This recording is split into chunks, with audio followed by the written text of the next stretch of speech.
Halo teman-teman semua, selamat datang di talk show persembahan dari Fakultas Ekonomi dan Bisnis Universitas Indonesia berkolaborasi dengan LUNI FBUI dan Pion Clinician. Oke, jadi sebelum kita masuk ke talk show-nya, mungkin aku izin memperkenalkan diri dulu. Perkenalkan, aku Justin, selaku mahasiswa jurusan manajemen di Fakultas Ekonomi dan Bisnis Universitas Indonesia, S1 tentunya. Nah, di sini juga kita berkolaborasi dengan Sweater. Jadi Sweater itu apa sih? Sweater itu merupakan lembaga dari FBUI yang tujuannya itu memberikan layanan dan bimbingan konseling yang untuk membantu mahasiswa dalam memperlancar kegiatan akademiknya lah gitu, untuk proses belajar dan mengajarnya. Nah, Sweater ini juga punya dua layanan. Yang pertama itu konseling terkait permasalahan akademik maupun non-akademik kepada mahasiswa. Dan yang kedua, untuk teman-teman mungkin yang di Fakultas Ekonomi dan Bisnis Universitas Indonesia yang mau menambah SKS, tapi ada terkendala mungkin satu dan lain hal gitu ya, itu bisa diajukan kepada Sweater juga gitu. Nah, narasumber kita pada hari ini adalah Kak Yuanita Zandi Putri. Beliau lulusan dari Universitas Indonesia juga, jurusan psikologi, dan sudah memulai praktek psikologi sejak tahun 2016. Salah satunya sebagai psikolog klinis dewasa di Pion Clinician ini tentunya. Isu atau kasus yang pernah dan juga cukup relevan ditangani oleh beliau adalah soal permasalahan akademik bagi mahasiswa juga. Jadi tentu relevan dengan mayoritas teman-teman yang menontonnya dari mahasiswa FBUI. Gitu. Dan kita pada hari ini akan membahas tema yang mungkin juga sangat dekat dan relevan dengan teman-teman mahasiswa juga, yaitu soal prokrastinasi akademik. Boleh kita sapa dulu ke narasumber kita. Halo Kak Anita. Halo teman-teman semuanya. Oke, gimana nih Kak kabarnya hari ini? Hari ini semangat. Semangat ya. Siap untuk berbagi informasi dan ditanya-tanyain juga. Begitupun dengan saya juga. Oke.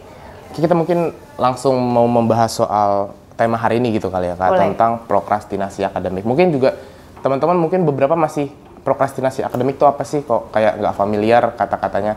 Mungkin dari Kak Anita boleh memberikan introduce dulu prokrastinasi akademik itu kurang lebih tentang apa gitu. Apa ya? Oke, prokrastinasi itu simpelnya adalah penundaan ya, karena konteksnya akademik, jadi penundaan terhadap tugas-tugas akademik gitu ya. Nah, penundaan ini dilakukan juga oleh individu ini secara sadar sebenarnya, dan seringkali diulang-ulang gitu ya, sudah secara sadar dan dilakukan berulang kali. Dan biasanya akan membutuhkan waktu yang melebihi dari target yang diberikan. Biasanya kalau dari testimoni mahasiswa yang pernah saya dampingi juga merasa bahwa dengan adanya melakukan prokrastinasi ini malahan seringkali memacu adrenalin, jadi semakin merasa tertantang nih untuk melakukan prokrastinasi dengan target yang diberikan secara waktu dan nilai yang juga harus diperoleh. Nah, kurang lebih gambaran dari prokrastinasi seperti itu. Dan prokrastinasi ini kalau secara akademik ya bisa dilakukan baik dari mahasiswa semester awal, tengah, ataupun akhir gitu ya. Apalagi kalau misalnya dari awal sudah melakukan prokrastinasi, akhirnya bisa jadi satu kebiasaan juga, akhirnya terus melakukan hal itu. Kurang lebih gambaran prokrastinasi akademik seperti itu. Oke, tapi mungkin tadi teman-teman juga udah mendengar penjelasannya gitu ya. Kalau dari Mbak Nita sendiri, Mbak Nita menilai prokrastinasi ini ada manfaatnya atau enggak sih kadang gitu? Kira-kira bisa membantu mahasiswa juga atau justru cenderung malah negatif gitu? Kalau prokrastinasinya itu dilakukan karena berharap ada hasil yang ditunggu lebih akurat dan tepat, berarti kan dia punya tujuan. Misalkan informasi yang dikumpulkan itu dibutuhkan ada satu ahli, satu sumber yang memang misalkan ahli itu yang ditunggu informasinya sedang tidak bisa memberikan gitu ya, sehingga tugas yang sedang dikerjakan berarti kan tujuannya adalah penundaan juga sebenarnya, kan berarti masuk prokrastinasi ya, tapi ada tujuan supaya informasi yang dikumpulkan itu jadi lebih akurat, jadi itu bermanfaat ya. Jadi akhirnya nanti hasil yang publish pun akan dipresentasikan pun akan jadi lebih bisa diterima dan jadi lebih tadi ya tepat sasaran. Lebih valid juga ya. Lebih valid.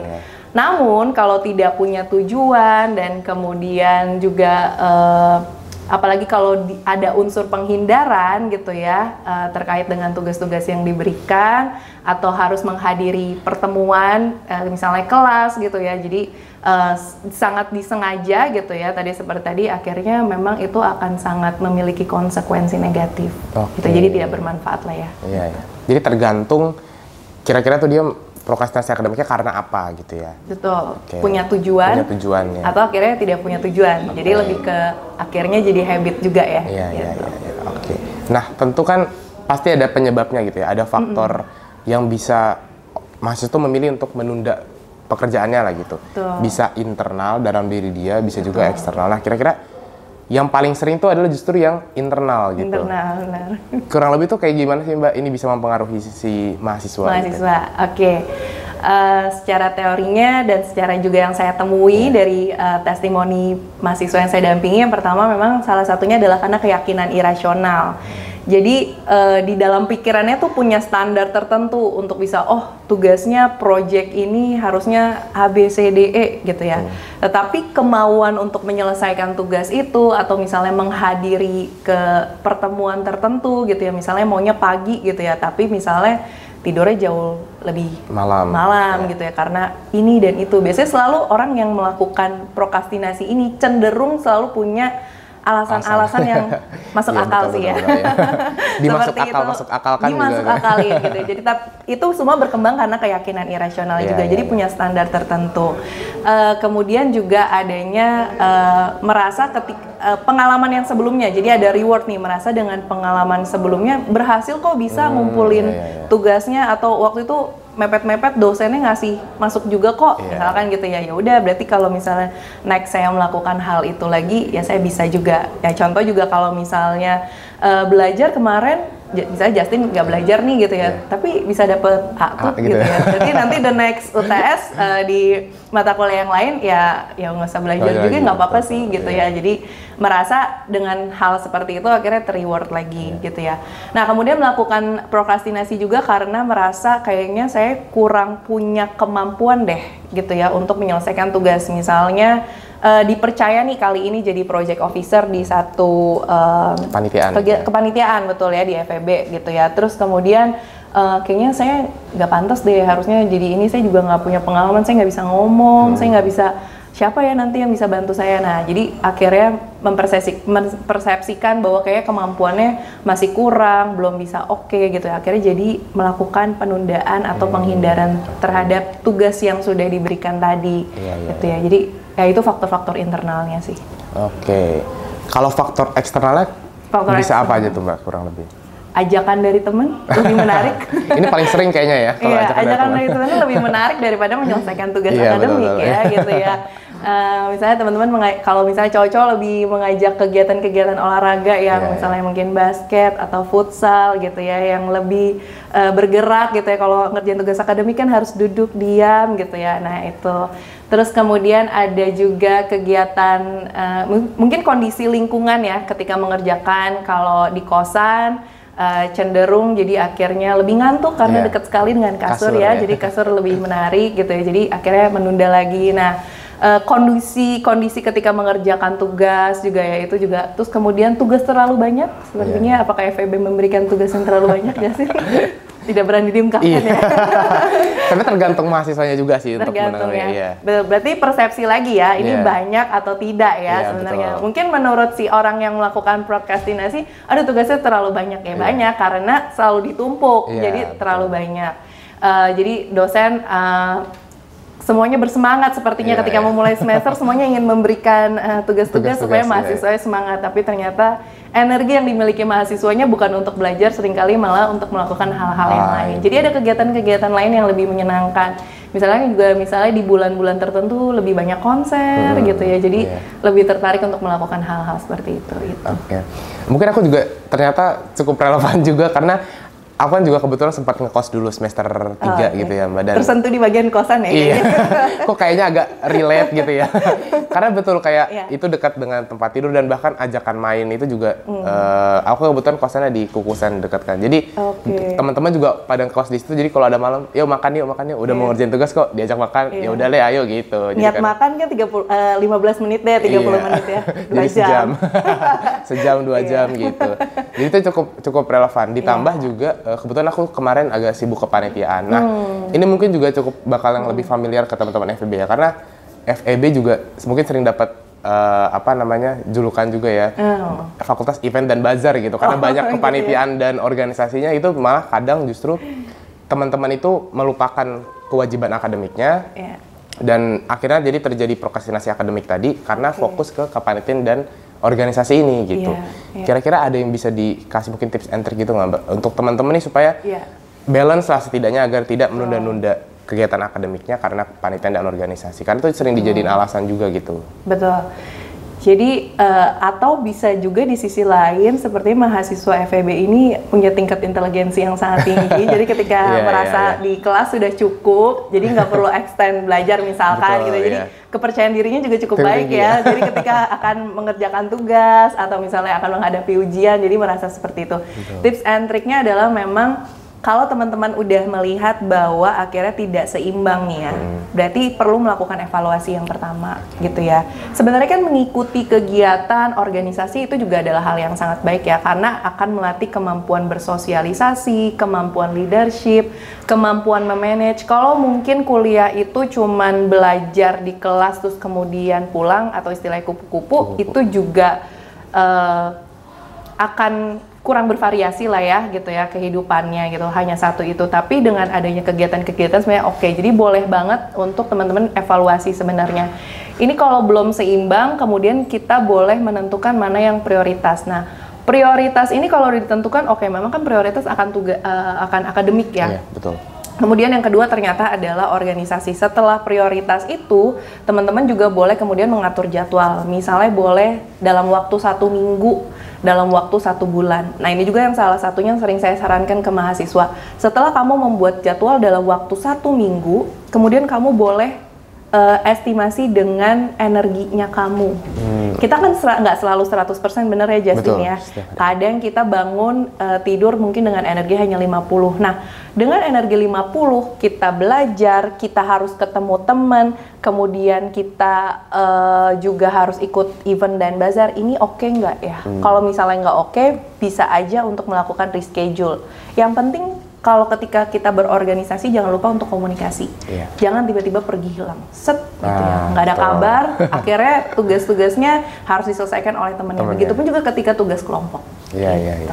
Dan mungkin juga yang cukup sering familiar itu adalah kadang nih Mbak, aku juga sebenarnya pernah mengalami. Misal di satu waktu, satu hari gitu ya, ada deadline kerjaan soal kepanitiaan organisasi ini. Tapi juga berbarengan ada tugas atau kegiatan dari ada tugas akademik, ada juga kegiatan organisasi dan itu deadline-nya bersamaan gitu, bertabrakan. Nah, kira-kira mana yang diprioritaskan duluan lebih baik?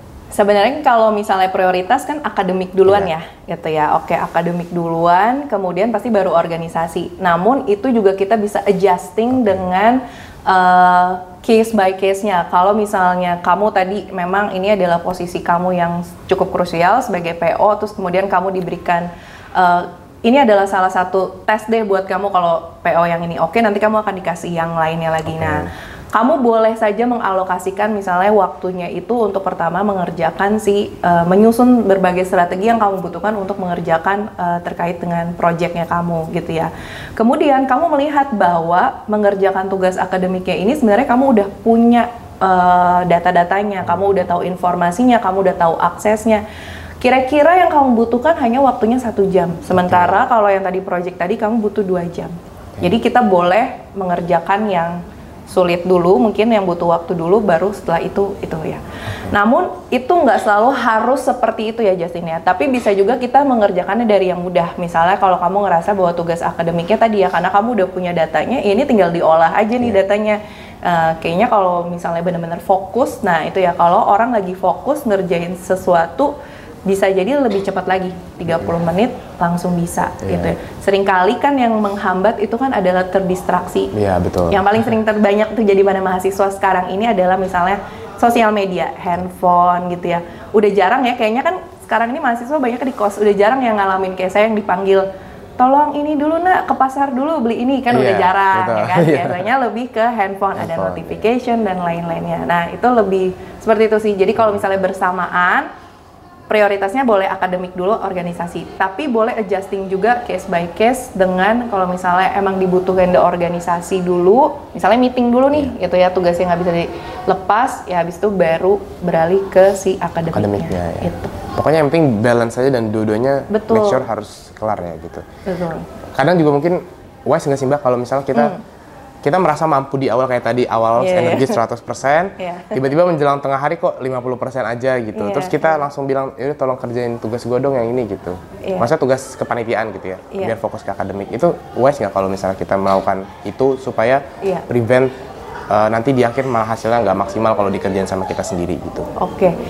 Kalau sesekali kayaknya teman kita akan nolong ya, namanya organisasi, makanya kan selalu ada si PIC-nya sama beberapa staff. Kalau sekali dua kali dan dengan cara komunikasi yang menjelaskan gitu, sehingga kita nggak bisa nih untuk mengerjakan itu. Oke, tapi kalau memang udah kebiasaan selalu dilempar ke temen ya, itu kan akhirnya nggak heran ya kalau temennya akhirnya pasti nolak membantu kita mengerjakan itu, karena kita selalu ya tadi melakukan prokrastinasi terhadap baik di akademik dilakukan juga, di organisasi juga.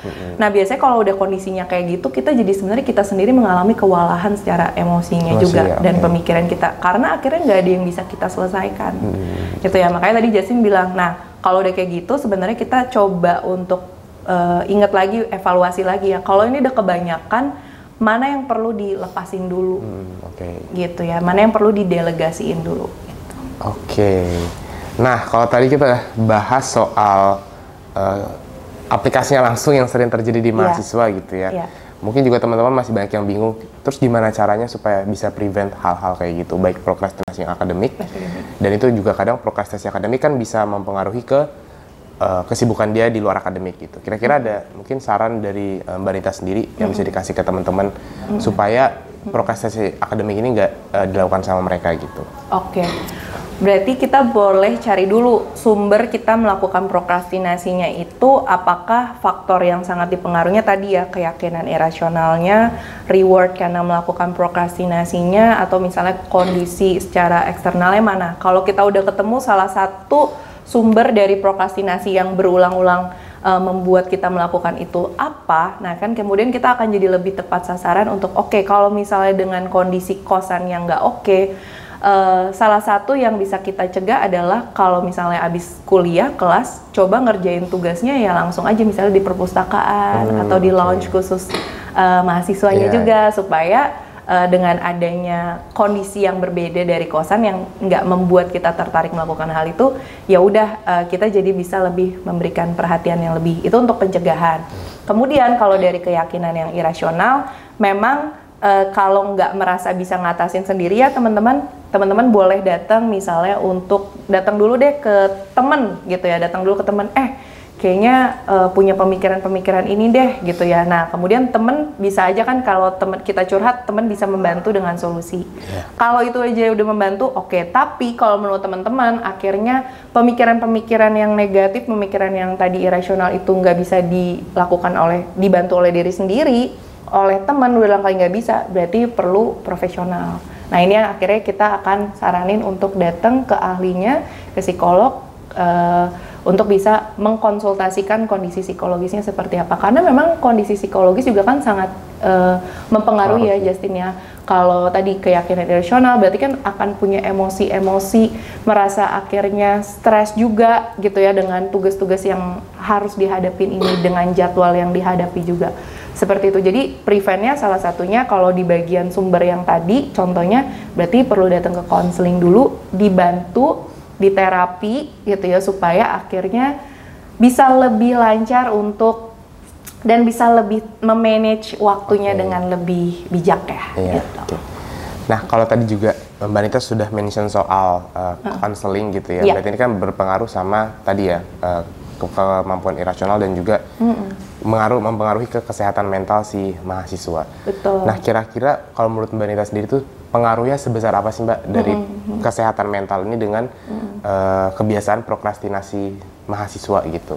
Iya, salah satunya gini, kalau emosi negatif dan pikiran negatifnya udah terjadi berulang gitu ya, itu kan sangat menghambat fokus dan kemudian motivasi dan energi untuk mengerjakan satu tugas. Jadi misalkan kalau case-nya, misalnya aku ambil nama Justin aja. Justin biasanya kalau lagi dalam mood yang happy, kemudian pikirannya juga tenang, mengerjakan tugas tuh 30 menit selesai. Tapi kalau dengan emosi yang negatif, itu kan akhirnya akan mempengaruhi daya tahan kamu untuk menyelesaikan satu tugas. Akhirnya selama 2 jam di depan laptop doang, nah ini sering kali juga terjadi ya, di depan laptop doang, terus ngerasa nggak bisa. Nah itu tadi akhirnya mempengaruhi kayaknya aku nggak bisa deh.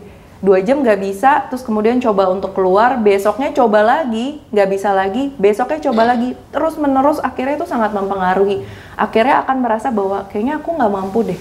Oh iya betul. Padahal kalau misalnya dari awal tadi ya pikiran dan emosi negatifnya udah dirasakan tapi memang belum bisa diatasi sendiri, itu dibantu sama profesional dengan segera. Jadi akhirnya tugas yang sebenarnya memang bisa awalnya dikerjakan, bisa selesai, ya akhirnya bisa benar-benar selesai. Tapi karena tadi terus ditunda, itu bahkan ya Justin seringkali terjadi itu masuknya ke hitungan tahunan. Baru setelah beberapa tahun ke profesional, terus baru sadar, oh ternyata seperti ini. Tapi ya udah cukup membentuk akhirnya kondisi mental tertentu. Sangat berpengaruh kalau kita lagi dalam kondisi kesehatan mental yang tidak baik-baik saja, kita akan melihat sesuatu itu selalu sebagai beban. Tugas pun akhirnya dianggap beban kan? Iya, betul. That's why orang melakukan penundaan, akhirnya melakukan penghindaran. Muncul tingkat-tingkat kecemasan dari yang level 1, level sedang, level 2, level 3, terus selanjutnya gitu. Akhirnya membuat tadi yang aku sampaikan Justin, dari yang awalnya bisa sebenarnya melakukan itu, akhirnya merasa bahwa ini tugas berat banget. Nah, semakin tugasnya dilihat berat, semakin ngerasa nggak mampu, semakin akhirnya berpengaruh lagi ke kesehatan mentalnya. Akhirnya jadi semakin cemas, terus kemudian moodnya jadi down, energinya juga akhirnya levelnya juga jadi menurun. Menurun ya. Gitu. Oke, nah kadang tuh ya menjadi kendala juga kalau aku lihat gitu ya Mbak Nita. Kita ini kan apalagi sebagai mahasiswa tuh kadang merasa dalam tanda kutip sok mampu gitu. Jadi kita udah tahu nih kita udah nunda-nunda pekerjaan gitu ya, tapi masih merasa besoknya mampu deh, masih mampu diulang lagi, masih mampu diulang lagi gitu.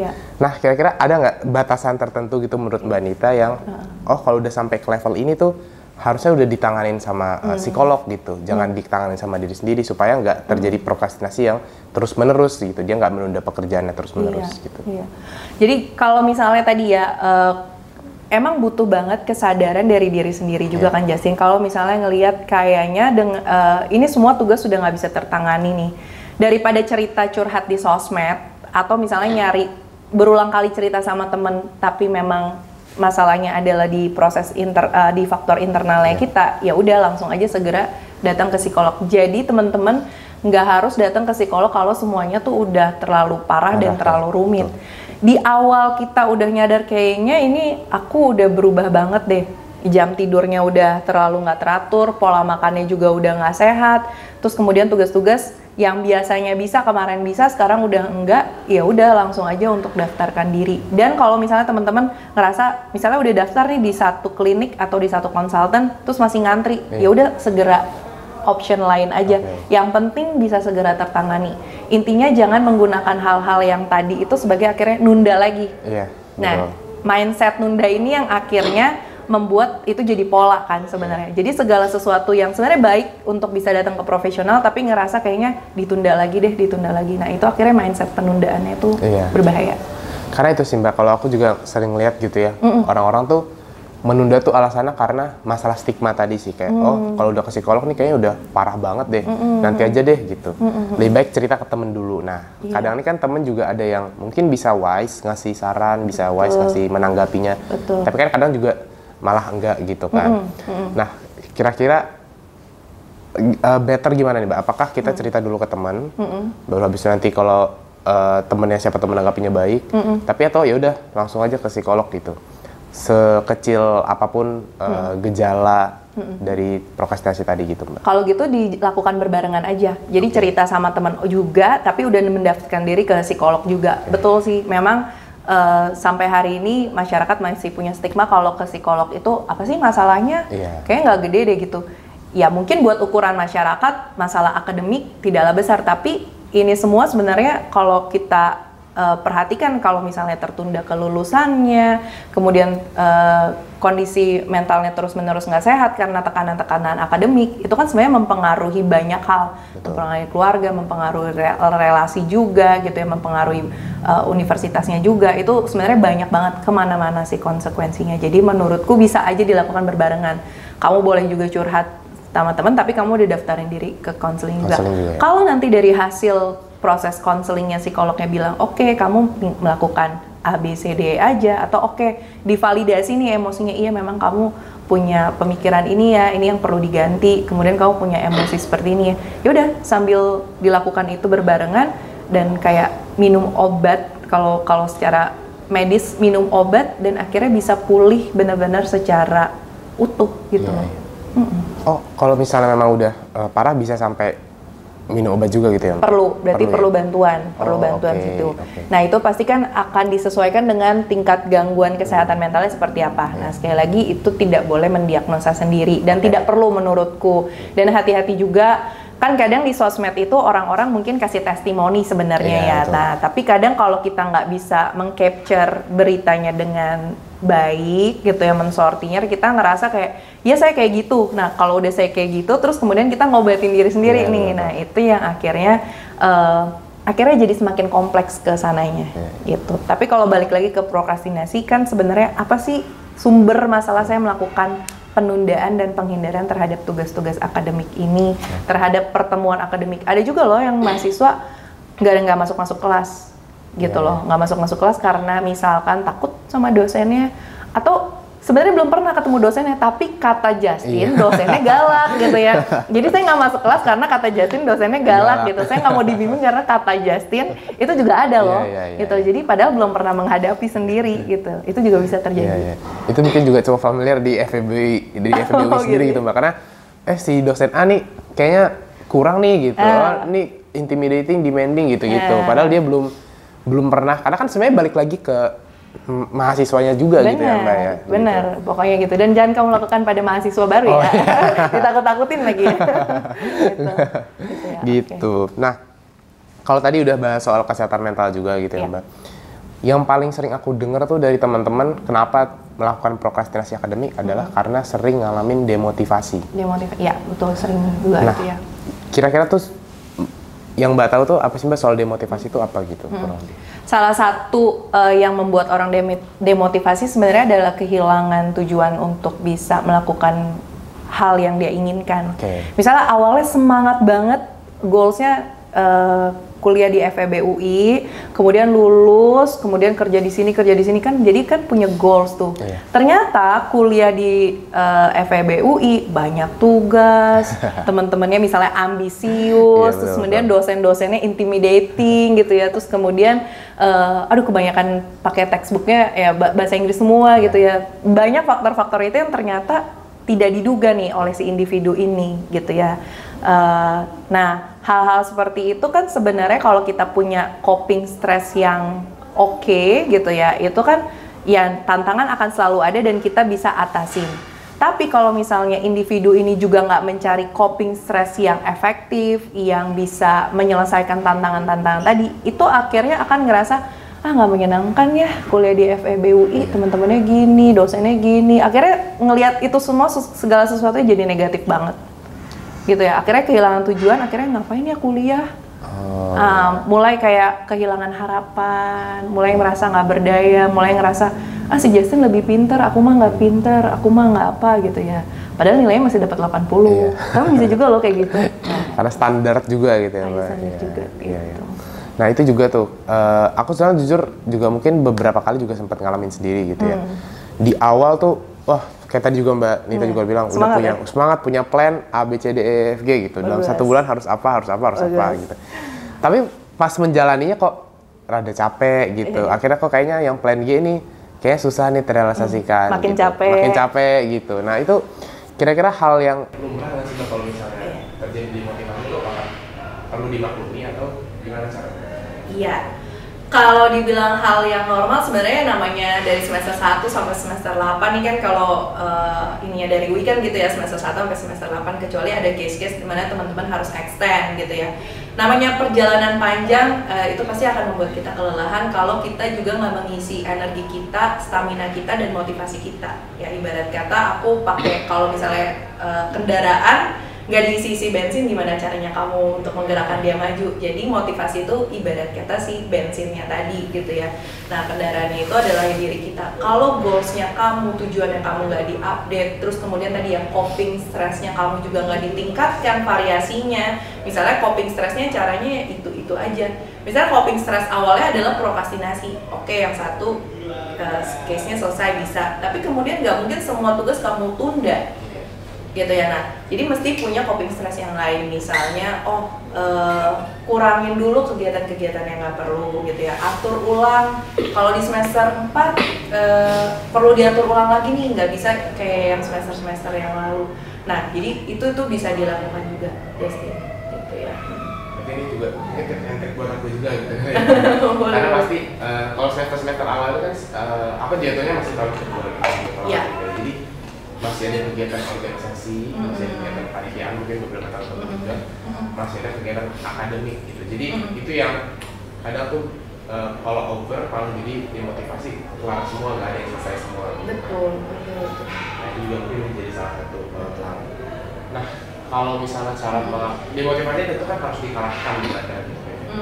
Diatasi ya? Diatasi gitu. Boleh. Kalau dari Mbak sendiri kira-kira dari Mbak Nita ada nggak mungkin hal yang bisa disampaikan ke teman-teman juga supaya dimotivasi itu nggak menjadi apa ya, kita bisa mengalahkan rasa demotivasi kita?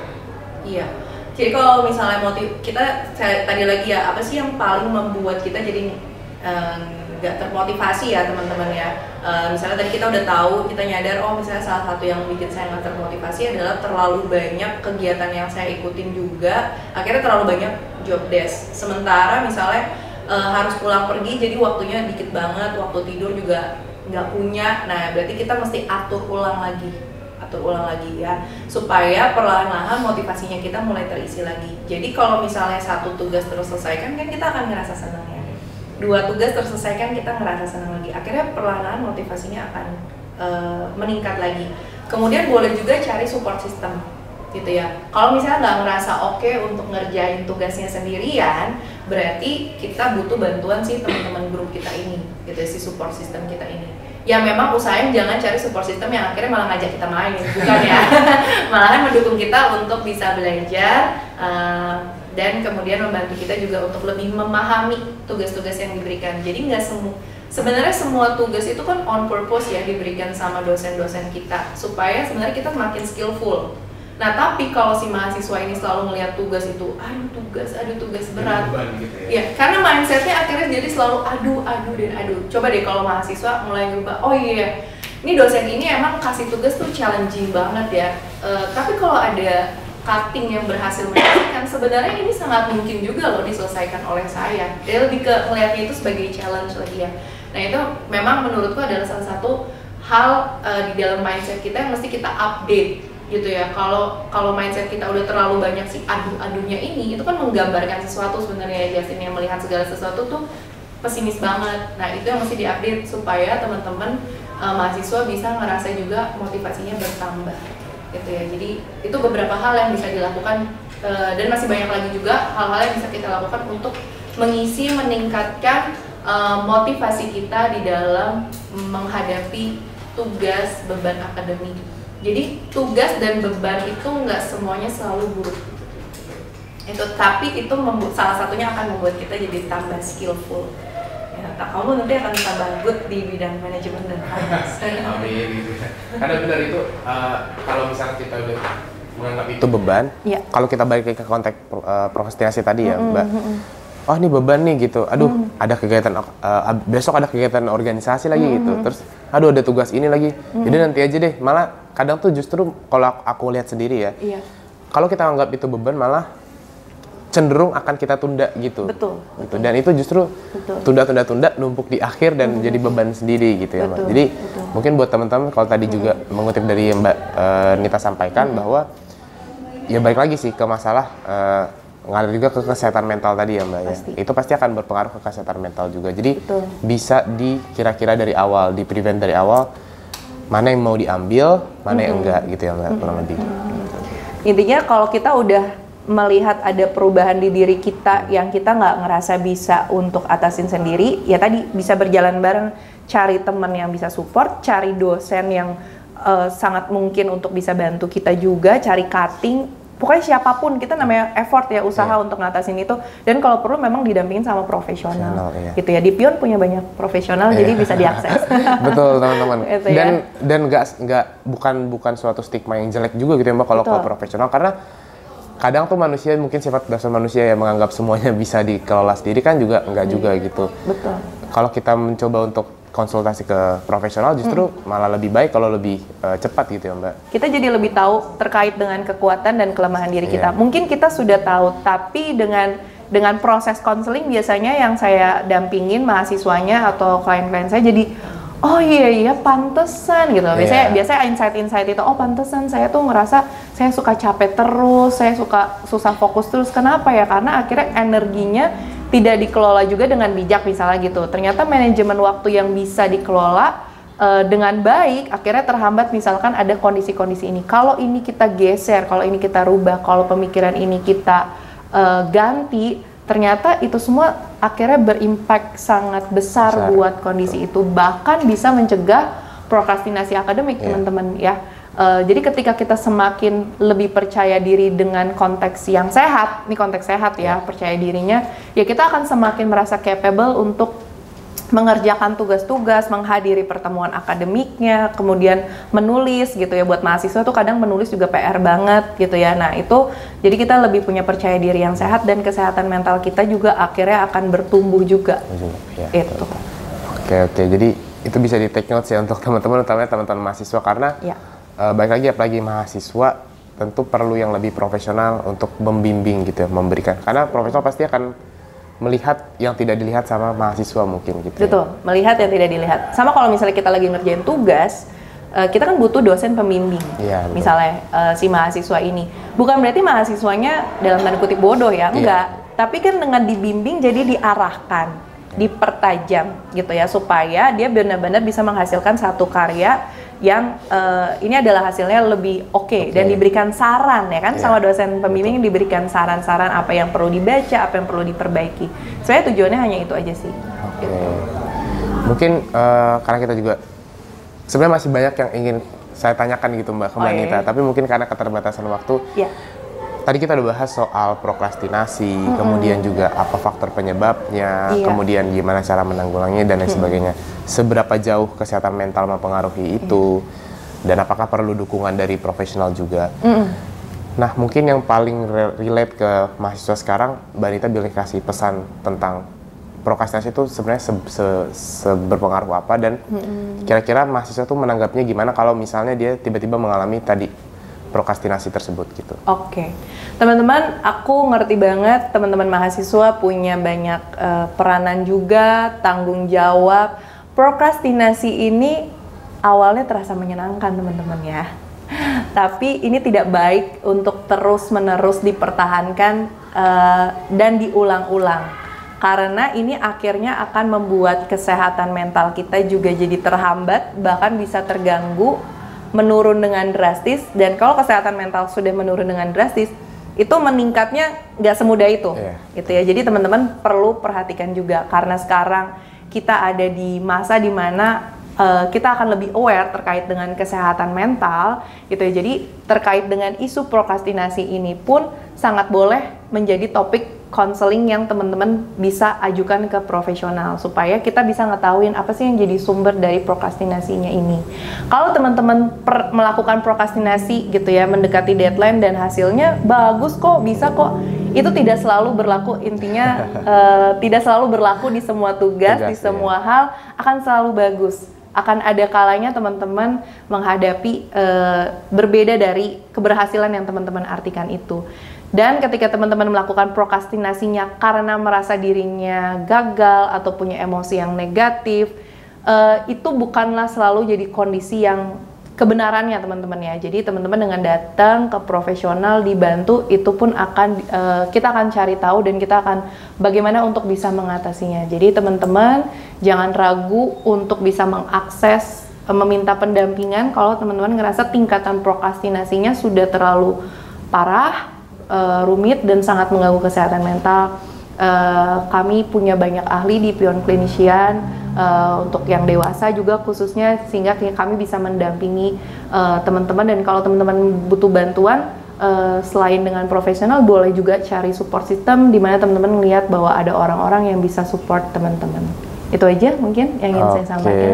Thank you. Oke, terima kasih banyak Mbak Anita. Untuk teman-teman mungkin bisa di take notes juga tentang tadi ya saran yang udah dikasih, karena topik ini tuh sangat relate untuk teman-teman semua, utamanya mahasiswa gitu ya Mbak, karena prokrastinasi itu jarang yang bahas gitu ya. Kedua, itu sangat dekat dengan mahasiswa, utamanya mahasiswa semester awal gitu. Betul. Yang dimana mungkin secara nggak langsung bisa dibilang sebagai habitnya mahasiswa juga gitu ya untuk prokrastinasi.